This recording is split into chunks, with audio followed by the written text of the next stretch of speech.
जो अपनी रियल गहराई से कुछ उठा हुआ दिखाई देगा। क्या देगा? उठा हुआ। अपवर्तन के कारण ही सारी चीजें अपनी वास्तविक गहराई से थोड़ा उभरी हुई दिखाई देती हैं। एग्जाम्पल, अगर आप बाल्टी में झांकेंगे तो जो उसकी सरफेस है आपको लगेगा ऊपर है। क्यों? Due to reflection. अगर आप देखेंगे बाल्टी में सिक्का डाल दिए, सिक्का लगेगा ऊपर है, हाथ डालेंगे आधा मीटर लग रहा है, सिक्का हाथ में नहीं आएगा। क्यों? Due to reflection. नदी में मछली देखेंगे, अच्छा हाँ बस बस यही है मछली, बस 25 सेंटीमीटर पे भग से हाथ डालेंगे लेकिन नहीं पा पाएंगे। क्यों? क्योंकि ड्यू टू रिफ्लेक्शन, अपवर्तन की वजह से मछली आपको ऊपर दिख रही थी, रियल में उसकी गहराई और नीचे थी। अपवर्तन के कारण ही हर एक चीज अपनी वास्तविक गहराई से उभरी हुई दिखाई देती है। यानी हेलो दोस्तों, मैं इंजीनियर फैजान अहमद आपका स्वागत करता हूं आपके अपने YouTube channel Faizan sir physics वाले में। एफएस फिजिक्स आपका हार्दिक स्वागत करता है। आज की हमारी टॉपिक है अपवर्तन, यानी प्रकाश के अपवर्तन। जो लाइट की हमारी टॉपिक अपवर्तन रिफ्रैक्शन है, उसी के बारे में आज हम डिस्कस करेंगे। अब बहुत ही डीपली पढ़ेंगे, इतना डीपली उम्मीद है आज तक आपने शायद ही नहीं पढ़ा होगा। तो बहुत डीप में आज हम इसके ऊपर डिस्कस करेंगे।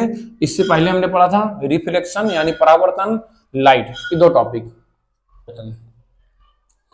आप हैं, ठीक, आप हैं एक, अगर हवा में है यानी जो इस समय यहाँ पर आप जहां पर भी बैठे हैं, अगर यहाँ से पानी में जाएंगे यानी नदी में या स्विमिंग पूल में, तो क्या आप उतनी तेज दौड़ पाएंगे जितनी तेज हवा में दौड़ लेंगे? एयर में नहीं दौड़ पाएंगे, बिल्कुल नहीं दौड़ पाएंगे। कोई कहेगा दौड़ लेंगे तो झूठ बोल रहा है, नहीं दौड़ पाएंगे। आपकी क्या डायरेक्शन वही रहेगी? बिल्कुल नहीं रहेगी। यानी आपकी डायरेक्शन एंड स्पीड, दिशा और गति दोनों परिवर्तित हो जाएगी। जब आप एक माध्यम से दूसरे माध्यम में जाएंगे, आपकी दिशा और गति दोनों परिवर्तित हो जाएगी। सेम प्रकाश के साथ होगा, सेम चीज लाइट के साथ होगी। जब लाइट एक मीडियम से दूसरे मीडियम में जाएगी, उसकी डायरेक्शन एंड स्पीड चेंज हो जाएगी। मीडियम क्या होता है? जैसे ये एयर मीडियम है, एक मीडियम हो गया वाटर, एक मीडियम हो गया डायमंड, एक मीडियम हो गया वैक्यूम। ये हमारे कई सारे मीडियम, कई सारे माध्यम, हवा माध्यम, जल माध्यम, कांच माध्यम, शीशा माध्यम, कांच शीशा तो एक ही चीज हो गया। तो सेम चीज प्रकाश के साथ होगा। जब प्रकाश यानी हमारी लाइट एक मीडियम से, एक माध्यम से दूसरे माध्यम में जाती है, उसकी दिशा और गति दोनों परिवर्तित हो जाती है। इस घटना को हम प्रकाश का अपवर्तन कहते हैं। जब प्रकाश की किरण, नोट करना तो नोट कर लीजिएगा थोड़ा स्लो करके, जब प्रकाश की किरण एक माध्यम से दूसरे माध्यम में जाती है, उसकी दिशा और गति दोनों बदल जाती है, परिवर्तित हो जाती है। इस घटना को हम प्रकाश का अपवर्तन कहते हैं। ये डिफिनेशन हो गई। अब समझते हैं मेन मैटर क्या है। इंग्लिश वाले देख लें, सीबीएसई बोर्ड वाले हमारे बच्चे। चलो सीबीएसई वाले के मैं लिख दे रहा हूं, when light passes one medium, ना सही नहीं चल रहा, ये बदतमीज है ये। Passes one medium to another medium, when light passes one medium to another medium, so its speed and velocity changed, will be changed, will be changed। मतलब क्या हो गया? When light passes one medium to another medium, जो मैंने हिंदी में बताया, जब प्रकाश एक माध्यम से दूसरे माध्यम में जाएगी तो उसकी तो इसकी दिशा, स्पीड एंड वेलोसिटी एक चीज हो गया, तो इसकी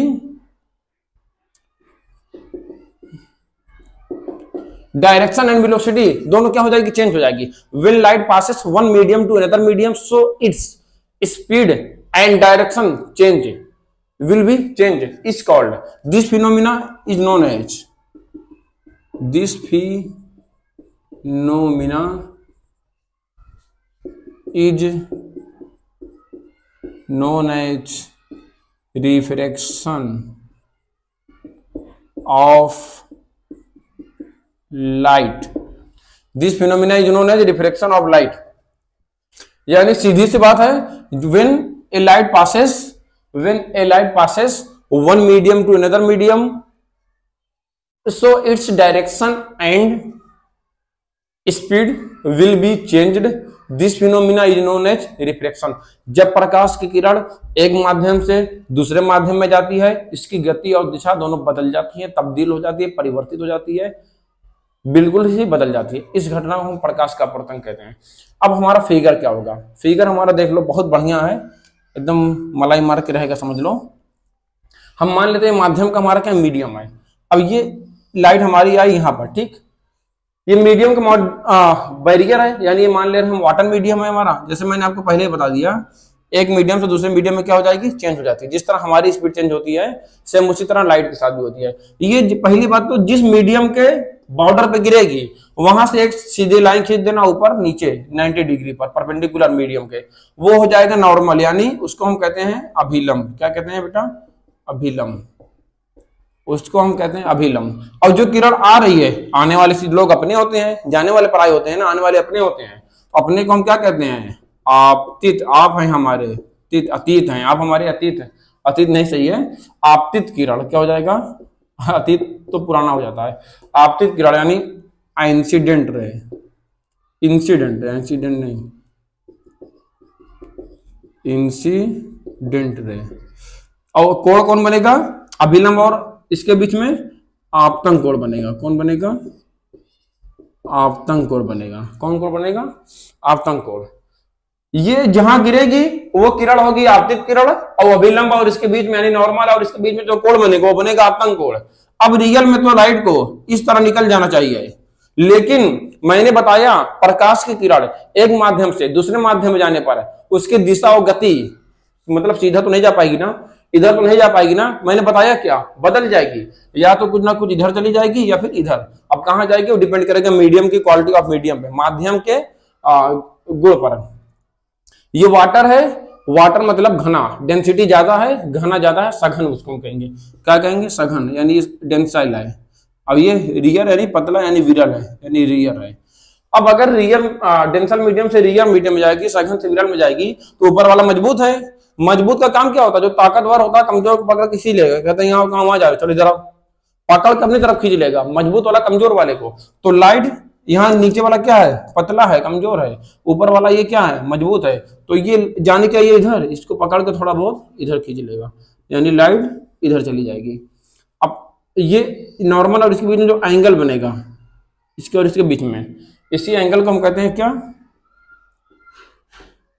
एंगल ऑफ रिफ्रैक्शन।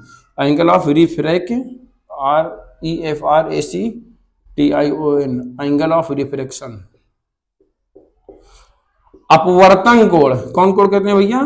अपवर्तन कोण।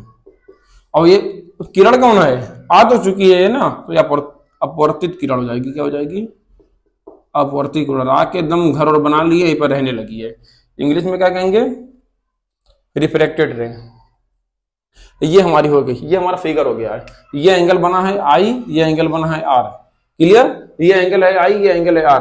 डिफिनेशन मैंने आपको बता दिया, ये हो गई, एक दो बार बता दिया, देखना फिर से देख लीजिए फिगर। ये इधर से इधर आया, अगर सघन से विरल में जा रहा है, ये क्वेश्चन बनता है, बहुत इंपॉर्टेंट है। सघन से विरल में जा रहा है तो क्या होगा? ये नॉर्मल यानी अभिलंब है, तो अभिलंब यानी नॉर्मल से दूर भागेगा। तो कहां भागेगा? दूर, क्योंकि ऊपर वाला अपनी तरफ खींच लेगा। यही इसका उल्टा हो जाए, विरल यहां हो जाए, सघन यहां हो जाए, तो अभिलंब के पास आएगा। जब प्रकाश की किरण विरल माध्यम से सघन माध्यम में जाती है, विरल माध्यम से सघन माध्यम में जाती है, तो अभिलंब यानी नॉर्मल की तरफ झुक जाती है। जब सघन से विरल में जाती है तो अभिलंब यानी नॉर्मल से दूर शिफ्ट हो जाती है। ये दो क्वालिटी बहुत इंपॉर्टेंट है, इसको ध्यान दीजिएगा। ये मीडियम 1 है, ये मीडियम 2 है, ये एंगल I है, ये एंगल R है। अब आइए इसके हम नियम के बारे में पढ़ते हैं। अपवर्तन के दो नियम होते हैं। There are two law of refraction, there are two law of refraction. आप कहेंगे मैं कपड़े से मिटा रहा हूं, मेरे पास क्या बात है, वो नहीं है डेस्टर। डेस्टर भी देखिए मेरे पास मौजूद है। कपड़े से मिटाने का मतलब ये डेस्टर से वो नहीं मिट पाता है सही, वो सिर्फ फॉर्मेलिटी होती है। इसको अपनी भाषा में हम छछन कहते हैं, बस दिखाने के लिए होता है। लेकिन रियल में जो चीज कपड़ा मिटा देगा वो काम वो नहीं कर पाता है, मैंने चेक कर चुका हूँ। तो हाँ, मैं क्या बताना चाहता है? नियम। There are two law of refraction. अपवर्तन के दो नियम होते हैं। पहला नियम क्या होगा? सेम जिस तरह मैंने परावर्तन का पढ़ाया है वही पहला नियम इसका भी है। और परावर्तन अगर आपने नहीं देखा होगा, नीचे डिस्क्रिप्शन बॉक्स में लिंक पे क्लिक करके या ऊपर आई बटन पे क्लिक करके आप अपवर्तन को बढ़िया परावर्तन को बहुत ही अच्छे देख सकते हैं, बहुत ही डीप में परावर्तन और लाइट कहते किसे हैं वो आपको जरूर देखना चाहिए, जाके देख लीजिएगा फिर यहाँ पर आइएगा। पहला नियम क्या है, आपतित किरण और आपतन बिंदु पर, आपतन बिंदु मतलब जिस पे आ रहे हैं सब, आपतित किरण आपतन बिंदु पर अभिलंब और अपवर्तित किरण तीनों एक ही तल में होते हैं, ये पहला नियम हो गया। दूसरा नियम क्या है, आपतन कोण की ज्या साइन आई, अपवर्तन कोण की ज्या साइन आर की निष्पत्ति नियत होती है।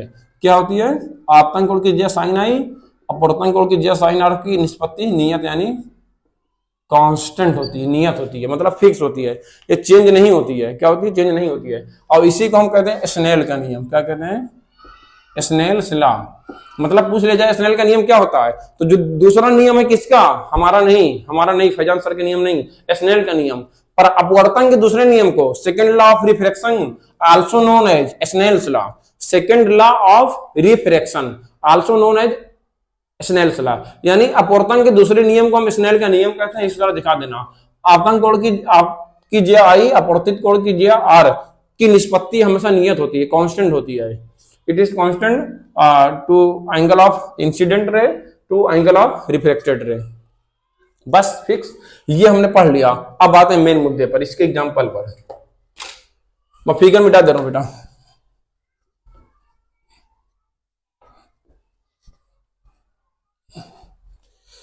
इसका मैं तीन चीज देख लेता हूं। पहला तो हमारा फार्मूला हो जाएगा,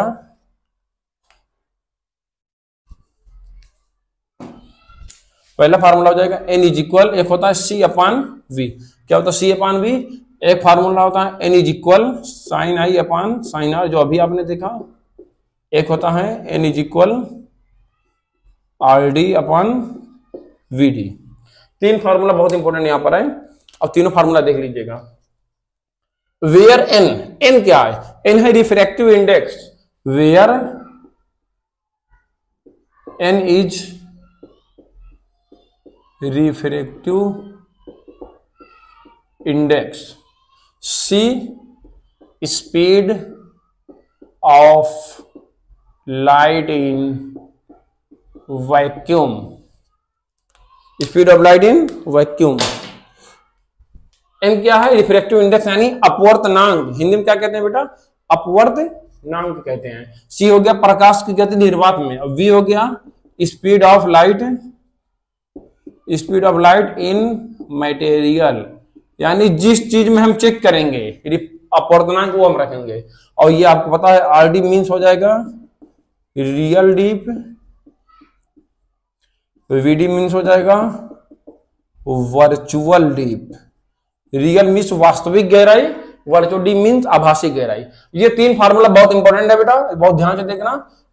अब हम देखते हैं, जैसे एक क्वेश्चन बहुत ज्यादा आता है कि कांच का अपवर्तनांक कितना होगा, हीरे का अपवर्तनांक कितना होगा, इसका अपवर्तनांक कितना होगा, उसका कितना होगा। तो सीधी सी बात होती है, इस फार्मूले से हम निकाल लेंगे। आप कितना याद करेंगे, मैं कहता हूं आप याद करेंगे 1.33, कितने को याद करेंगे, कितना बीनेंगे। फार्मूले से बनाना सीखिए, किस तरह क्वेश्चन सॉल्व होते हैं। लाइट चली गई है, मैं थोड़ा लाइट ब्राइटनेस बढ़ा लेता हूं, थोड़ा लाइट चली गई, रूम में थोड़ा अंधेरा हो गया है। इसके लिए मैं आप सभी क्षमा चाहता हूं, लेकिन आप लोग कोऑपरेट कीजिए प्लीज, और वीडियो को लाइक कमेंट कीजिए ताकि मेरी मेहनत रंग लाए।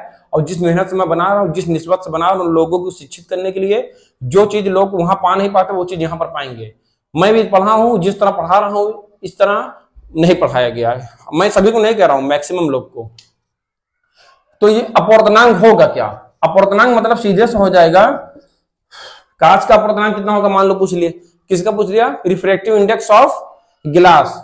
तो हमने बताया ये सी क्या है, speed of light in vacuum, और स्पीड ऑफ लाइट वैक्यूम होती है 3 × 10⁻⁸ मीटर पर सेकेंड। मैंने आपको पहले बताया है पिछली वीडियो में, नहीं तो देख लेना डिस्क्रिप्शन में। और वी क्या होता है, speed of light in material, यानी जिसमें हमें रिफ्रैक्टिव इंडेक्स यानी अपवर्तनांक चेक करना हो। तो अपवर्तनांक किसमें चेक करना था हमें, अभी गिलास में। अब गिलास में स्पीड ऑफ लाइट देखनी होगी, गिलास में होती है 2 × 10⁻⁸ मीटर पर सेकेंड। तो मीटर पर सेकेंड से ये कैंसिल, 10⁸ से ये कैंसिल, बचा 3/2। कितना आया, 3/2।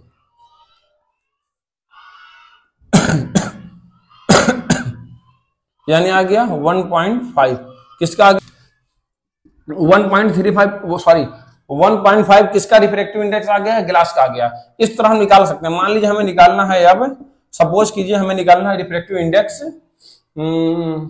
वाटर का निकालना है। किसका, वाटर का। तो ये सी स्पीड ऑफ लाइट हमें पता कितनी होती है, 3 × 10⁻⁸ मीटर पर सेकेंड अपान वी कितना है, speed of light in material. हमने किस में बात किया है, मटेरियल कौन हमारा है, पदार्थ, वाटर।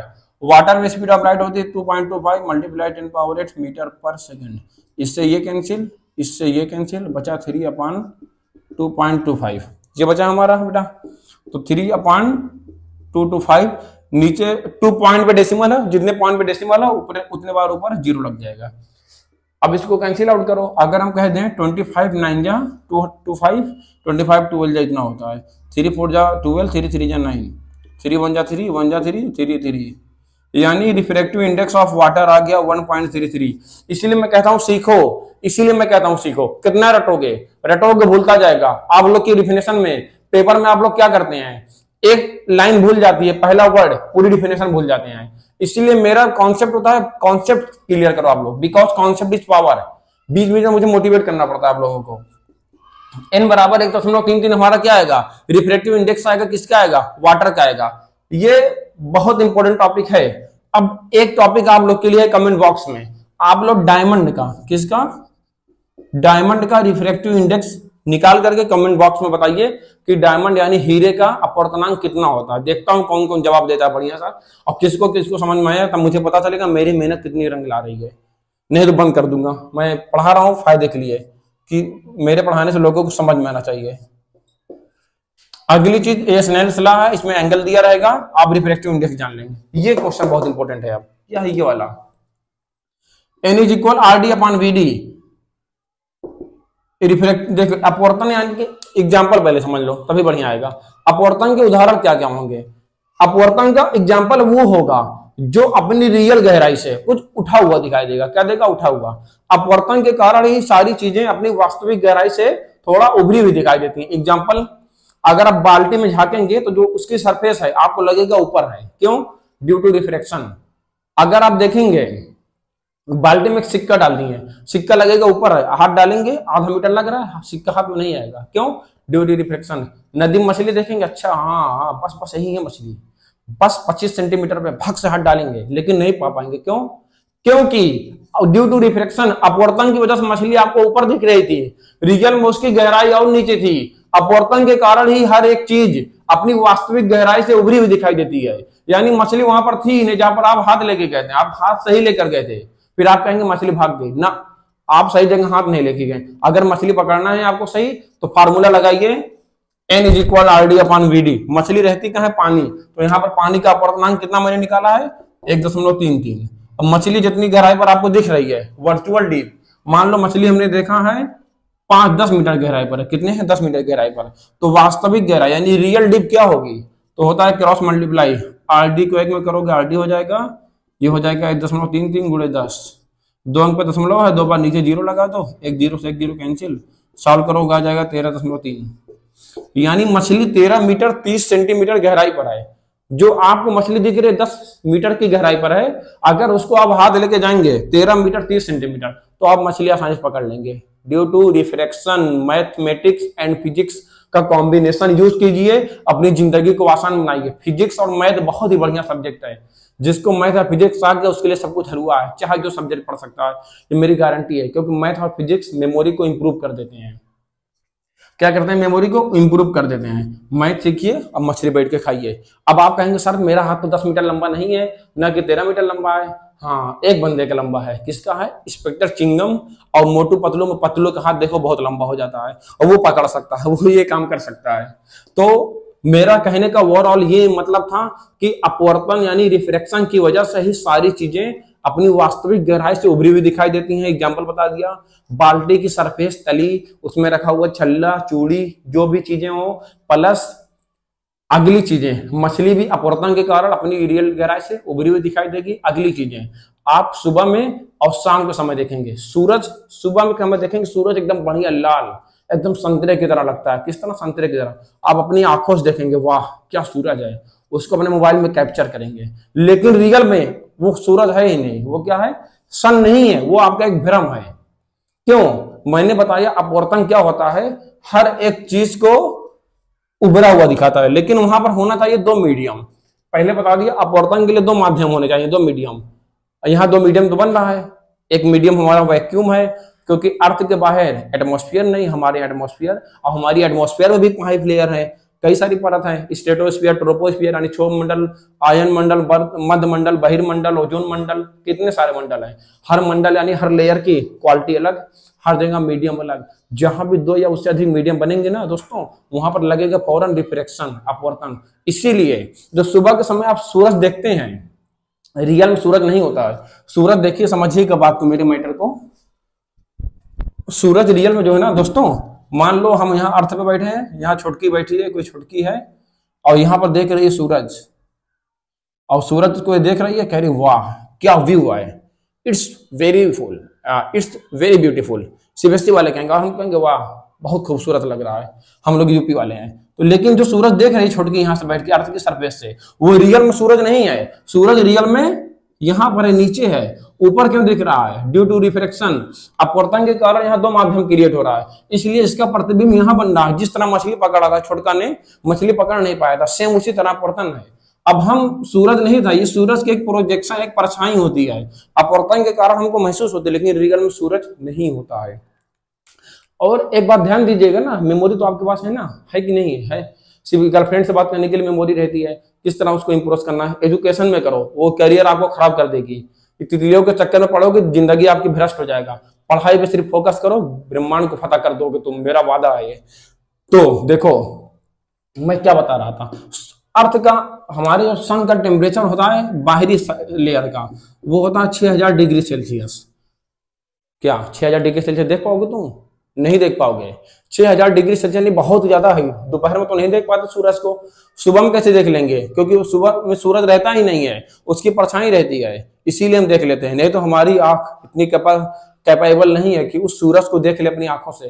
तो दोस्तों मैंने आपको आज अपवर्तन, उसके एग्जाम्पल, उसके दोनों नियम और उससे घटित होने वाली सभी घटनाओं का बहुत ही डीप अध्ययन, डीप जानकारी दी है। उम्मीद है आपको पसंद है। अगर पसंद आया तो एक बार कमेंट में, आप लोग बहुत मेहनत से पढ़ाई कर रहे हैं, मैं जान रहा हूं, और आप लोगों को पढ़ाने के लिए आपके घर वाले किस तरह जद्दोजहद कर रहे हैं, ये बात आप लोग ही जान रहे हैं। किस तरह आपके माँ बाप आपके लिए मोहब्बत कर रहे हैं। तो एक बार कमेंट में मैं अपने माँ या माता जी या पिताजी के लिए तारीफ लिख दीजिए जरूर। मिलते हैं अगली वीडियो में। जय हिंद, जय भारत।